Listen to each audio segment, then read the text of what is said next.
Hello guys, welcome back to the channel. চলে এসেছি নতুন একটা ভিডিও নিয়ে। সো চলো দেরি না করে let's jump into the video. So যারা লেজেন্ড অ্যাসেম্বল প্যাকে ক্যানাভারো পেয়েছো ফ্রিতে, বা যারা কন্ট্যাক্ট সিলেকশন দিয়ে ক্যানাভারো নিয়েছো, তারা অনেকেই এই প্রবলেমটা ফেস করছে যে তাদের ক্যানাভারো পারফর্ম করছে না। মানে 106 রেটেড কার্ডে যেমন পারফর্ম করা দরকার তেমন করছে না। সিবিতে বলো বা রাইট ব্যাক, লেফট ব্যাক, যারা যেখানে খেলাচ্ছ, তো তাদের ক্যানাভারো ইন্টারসেপশন করছে না বা কোনো ট্যাকেল জিতছে না, বল বার করতে পারছে না। অনেকেই এরকম প্রবলেম ফেস করছো।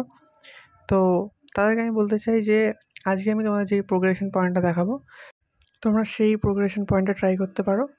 তাহলে দেখবে ক্যানাভারো মানে রানও মেক করছে, মানে সামনে গিয়ে, মানে কোনো প্লেয়ার যদি 1-2 করেও তোমার সামনে বেরোতে চায়, তাহলে ও নিজে গিয়ে বল বার করবে ট্যাকেল করে। আর অনেকে মানে অটো অ্যালোকেট করছে, তো তাদের কী হচ্ছে, রানটা না মানে স্পিড আর অ্যাক্সেলারেশনটা কম হচ্ছে। তো আমি তোমায় দেখাচ্ছি, দেখো স্ক্রিনে এমন করে তোমার স্ট্যাটস কিছুটা দেখতে পারবে আমার প্রোগ্রেশন পয়েন্টে। Speed 91, acceleration 87। তো এতে কি হবে, এতে তোমার ক্যানাভারো রান করবে।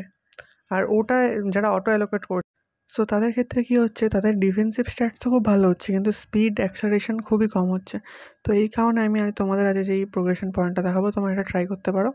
এটা ট্রাই করলে তোমরা মানে ডিফেন্সিভ স্ট্যাটস তো ভালো পাবেই, এবং রান আর অ্যাক্সেলারেশনটাও খুব ভালো হবে। তোমরা দেখতে পাচ্ছ 4, 11, 8, 9। তোমরা এটা ট্রাই করতে পারো। এটা ট্রাই করলে মানে তোমরা ডিফেন্সিভ স্ট্যাটস তো অবশ্যই খুব ভালো পাবেই, এবং তার সঙ্গে মানে স্পিড আর অ্যাক্সেলারেশনটাও খুব ভালো পাবে। তো এটা কী হবে, তোমরা মানে তোমাদের কিছু করতে হবে না, ও একলা গিয়ে সামনে গিয়ে মানে ইন্টারসেপশন করবে বা বল নিয়ে নেবে।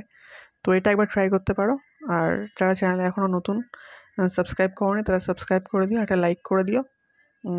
আমাকে জানিও কমেন্টে যে এখন আমার প্রোগ্রেশন পয়েন্টটা দিয়ে কেমন পারফর্ম করছে। তো চলো দেখা হচ্ছে নেক্সট ভিডিওতে।